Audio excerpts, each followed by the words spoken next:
Pradesh Congress committee అధ్యక్షుడిగా ఏడాది పూర్తి చేసుకున్నటువంటి మహేష్ కుమార్ గౌడ్ గారు ఇప్పుడు జూబ్లీ హిల్స్ ఎలక్షన్స్ ఉన్నాయి. అలాగే స్థానిక సంస్థల ఎలక్షన్స్ ఉన్నాయి. వీటికి సంబంధించి ఎలా ముందుకెళ్ళబోతున్నారో ఆయన అడిగి తెలుసుకుందాం. సార్ నమస్తే. స్థానిక సంస్థల ఎలక్షన్స్కి సంబంధించి మీరు 1 ఇయర్ పూర్తి చేసుకున్న తర్వాత స్థానిక సంస్థల ఎలక్షన్స్ ఉన్నాయి. దాదాపు ప్రభుత్వం వచ్చి 2 ఏళ్ళు దాదాపు రావస్తుంది. ఈ నేపథ్యంలో ఎలా తీసుకోబోతున్నారు, ఎలా ముందుకెళ్ళబోతున్నారు, 42% రిజర్వేషన్కి సంబంధించి ఏం చేయబోతున్నారు? 42% రిజర్వేషను వెనుకబడ్డ తరగతి వారికి ఇవ్వాలనేది కాంగ్రెస్ కమిట్మెంట్. ఈ కమిట్మెంట్కి కామారెడ్డి డిక్లరేషన్లో అంకురార్పణ చేసింది నేనే.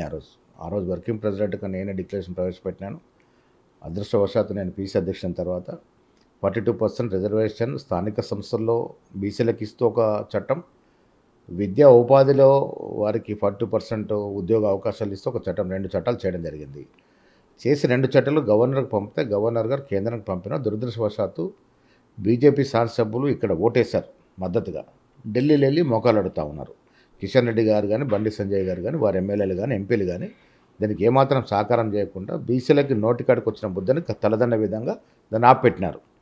అదేవిధంగా వీళ్ళు ఇట్లా ఆపినారు కాబట్టి ఎలక్షన్ పోవాలని ఆర్డినెన్స్ తీసుకొచ్చాం. ఆర్డినెన్స్ కూడా గవర్నర్ గారు ఆమోదం ఇయ్యలే. 3వ చట్టం కేసీఆర్ గారు 50% కుదిస్తూ అసెంబ్లీలో చట్టం చేశాడు. దాన్ని అధిగమిస్తూ మళ్ళీ అసెంబ్లీలో చట్టం చేశాం. అది కూడా గవర్నర్ గారు కేంద్రానికి పంపినారు. 3 చట్టాలని దగ్గర పెట్టుకొని బీసీల భవిష్యత్తుతో చెలగాటమాడుతూ ఉంది కేంద్ర ప్రభుత్వం, బీజేపీ నాయకులు. సో దాన్ని అధిగమించాలనే ఉద్దేశంతో మళ్ళీ ఒక జీవో ఇచ్చే ప్రయత్నం చేస్తూ ఉన్నాం. ముఖ్యమంత్రి గారు ఈ విషయంలో క్యాబినెట్ అంతా కూడా చిత్తశుద్ధితో ఎట్టి పరిస్థితుల్లో 42% స్థానిక సంస్థలు ఇవ్వాలి. ఏ రకంగా ఇస్తే బాగుంటుంది, అది జీవో ఇచ్చిపోతే బాగుంటుందా, లేక సుప్రీంకోర్టు నిర్ణయం వచ్చేవరకు వెయిట్ చేస్తే బాగుంటుందా అని మీద 2 దఫాలు చర్చలు జరిపారు. మళ్ళీ కూడా చర్చ జరుపుతా ఉన్నాం. మాకు చిత్తశుద్ధి ఉంది, 80% 42% రిజర్వేషన్ ఇవ్వాలని. ఇక్కడ కుల సర్వే చేశారు చిన్న నెపాలతో, ముస్లింలకు ఇల్లు అవకాశం ఇస్తున్నారని. అరే గుజరాత్లో బీసీలు రిజర్వేషన్ పొందితే అక్కడ ముస్లిమ్స్ కూడా రిజర్వేషన్ పొందుతూ ఉన్నారు. మోడీ గారు గుజరాత్ రాష్ట్రంలో ఇవ్వటంలో తప్పులేంది, ఇక్కడ ఇస్తే తప్పేంటి? సో కేవలం కుంటి సాకు పెట్టి ఈ రిజర్వేషన్ ఆపాలని కిషన్ రెడ్డి గారు, బండి సంజయ్ గారు తీవ్రంగా ప్రయత్నం చేస్తూ ఉన్నారు. ఏది ఏమైనా రేవంత్ రెడ్డి గారికి కానీ, మా కాంగ్రెస్ ప్రభుత్వానికి కానీ కమిట్మెంట్ ఉంది బీసీల విషయంలో. అది రిజర్వేషన్ ఇచ్చి తీరుతాం. ఒకవేళ ప్రభుత్వ పరంగా వీలు కాకపోతే పార్టీ పరంగా ఇచ్చే అవకాశం ఉంటుందా? సీట్లలో 42%? అది ఫైనల్ ఆప్షన్. పార్టీ పరంగా ఎలాగో మా కమిట్మెంట్ ఉంది. బట్ ఈ 42% రిజర్వేషన్ చట్టానికి చట్టబద్ధత తేవాలనేది మా ప్రయత్నం. ఆఖరి ఆప్షన్ వరకు మేము ప్రయత్నం చేస్తాం. కానప్పుడు పార్టీ పరంగా ఆలోచిస్తాం. ఎమ్మెల్యేల అనర్హతకు సంబంధించి 1-2 ఉప ఎన్నికలు వచ్చే అవకాశం ఉంది. మిగతా వాళ్ళు కొంతమంది 8 మంది ఎమ్మెల్యేలు ఆన్సర్ చేశారు స్పీకర్ నోటీసులకి. ఇంకో 2 పెండింగ్ ఉన్నాయి. అందులో ఒక ఎమ్మెల్యే అఫీషియల్గా మన ఈ కాంగ్రెస్ పార్టీ నుంచి ఎంపీగా పోటీ చేశారు కాబట్టి దానికి సంబంధించి ఏం చేయబోతున్నారు? అనర్హత వెయిట్ పడితే అంటే అలాంటి అవకాశం ఉంటే ఎదుర్కొనే అవకాశం. స్పీకర్ పరిధిలో ఉన్నటువంటి అంశం అది. స్పీకర్ ఏ నిర్ణయం ప్రకటిస్తారో వేచి చూద్దాము. ప్రభుత్వం 23లో వచ్చిన తర్వాత మరుసటి రోజు నుంచే బీజేపీ ప్రభుత్వం ఇక్కడ రాష్ట్రపతి పాలన వస్తుందని, బీఆర్ఎస్ నాయకులు ప్రభుత్వాన్ని పడేస్తామని అప్రజాస్వామికంగా మాట్లాడడం జరిగింది. ప్రజాస్వామ్యంగా ఎన్నికైన ప్రభుత్వాన్ని కూడదోసి కుట్ర జరిగింది. ఆ కుట్ర చేస్తున్నారు కాబట్టి కొంతమంది ఎమ్మెల్యే వచ్చి మద్దతు ఇచ్చినారు. కాంగ్రెస్ పార్టీ చేరకపోయినా మద్దతులు ఇచ్చినారు. వారు కూడా ముఖ్యమంత్రి నుంచి కార్యక్రమాలు తీసుకున్నారు వారి నియోజకవర్గాలకి. సో ఈ అంశం అంతా కూడా స్పీకర్ దృష్టిలో ఉంది. స్పీకర్ ఏ నిర్ణయం చేస్తారో చేసిన తర్వాత అప్పుడు ఆలోచిద్దాం. ఇప్పుడు జూబ్లీ హిల్స్ ఎలక్షన్ కూడా బై ఎలక్షన్ కూడా రాబోతోంది. మీరు 1 ఇయర్ అయిన తర్వాత ప్రభుత్వం 2 ఏళ్ళు వచ్చిన తర్వాత జూబ్లీ హిల్స్ ఎలక్షన్ వచ్చింది. ఒక రకంగా పైగా రాబోయే గ్రేటర్ హైదరాబాద్ ముందు ఒక సెమీఫైనల్ లాంటి ఇది ఎలక్షన్. సో దీన్ని ఎలా ఎదుర్కోబోతా ఉన్నారు? టికెట్కి సంబంధించినటువంటి ఇంకా ఫైనలైజ్ కాలేదు కదా, దాన్ని ఏం చేయబోతున్నారు? జూబ్లీ ఎలక్షన్ని చాలా సీరియస్గా తీసుకున్నాము. 80% గెలుస్తాం. ఎందుకంటే ఎన్నికలు 2003కి ఇప్పటికి చాలా తేడా ఉంది. కాంగ్రెస్ ప్రభుత్వం వచ్చిన తర్వాత విపరీతమైనటువంటి సంక్షేమాన్ని ఇస్తూ ఉన్నాం. బీద ప్రజానీకానికి చేరువగా ప్రభుత్వం నడుస్తూ ఉంది. అది ఉచిత బస్సు కావచ్చు, మహిళలకి సన్న బియ్యం కావచ్చు, రేషన్ కార్డులు కావచ్చు, ఇందిరం ఇల్లు కావచ్చు, ఇవన్నీ కూడా 10 ఏళ్ళు పెండింగ్లో ఉన్నాయి. మేము వచ్చిన తర్వాత ఈ సంక్షేమాన్ని ఇస్తూ ఉన్నాం.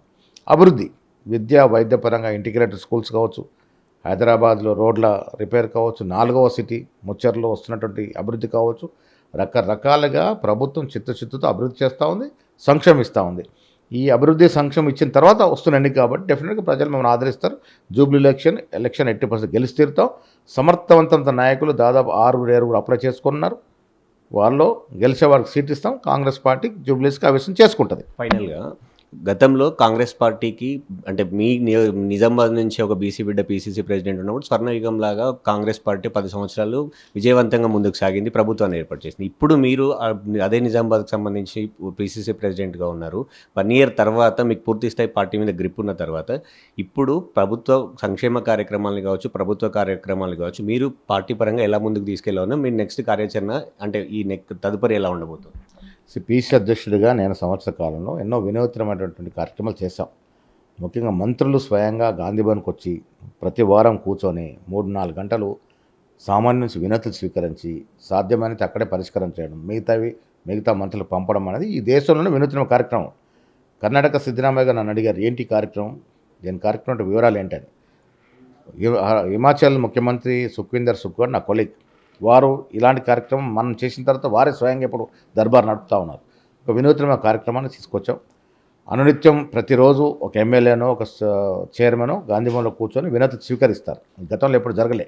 ఇలాంటి కార్యక్రమం పాటు నా హయాంలో బీసీ రిజర్వేషన్లో 3 చట్టాలు రావడం, ప్రభుత్వం ఉన్న పాదయాత్రలు చేయడం, ప్రజలకు చేరువవడం, ఇవన్నీ కూడా విప్లవాత్మక కార్యక్రమాలు 1 ఇయర్లో చేశాం. ఇవన్నిటి కూడా ముఖ్యమంత్రి గారి సహకారం. ముఖ్యమంత్రి గారికి నాకు సరైన సఖ్యత ఉంది. డిప్యూటీ ముఖ్యమంత్రి గారు, మంత్రులు, ఎమ్మెల్యేలు, ఎమ్మెల్సీలు, ఎంపీలు అందరూ సాకారం చేశారు. కాబట్టి ఈ 1 ఇయర్ విజయవంతంగా చేసుకోగలిగాం. ప్రభుత్వాన్ని ప్రజలకి మధ్య వారధిగా ఉంటూ ప్రభుత్వ కార్యక్రమాలు అందుతూ కీర్తనలు ఎప్పటికప్పుడు పర్యవేక్షిస్తూ మా కార్యకర్తల్ని ఉత్సాహపరుస్తూ ప్రభుత్వ సంక్షేమం ప్రజలకు అందే విధంగా ప్రయత్నం చేసాం. 1 ఇయర్ సక్సెస్ఫుల్గా పోయింది. భవిష్యత్తులో కూడా ఆనాడు ఏ రకంగా అయితే రాజశేఖర రెడ్డి గారు, డి శ్రీనివాస్ గారు జంటగా ముందుకు తీసుకెళ్ళి మీరు అన్నట్టుగా స్వర్ణంగా చూపించినారో, ఇలా రేవంత్ రెడ్డి గారు నేను కూడా ప్రజల ఆకాంక్షలు ముఖ్యం, మాకు ప్రజల అవసరాలు ముఖ్యం, ప్రజలు ఏరు కోరుకుంటారో ఆ విధంగా చేయాలని మా ఇద్దరి యొక్క మైత్రి డెఫినెట్గా దానికి ఉపయోగపడుతుంది. Thank you. ఇది పీసీ ప్రెసిడెంట్ గారు చెప్తా ఉంది. సీఎం గారితో కలిసి ఖచ్చితంగా స్వర్ణయుగానికి అడుగులు పడతాయి, ఖచ్చితంగా మంచి ప్రజా సంక్షేమ పాలన అందిస్తామని పీసీ ప్రెసిడెంట్ గారు చెప్తా ఉన్నారు.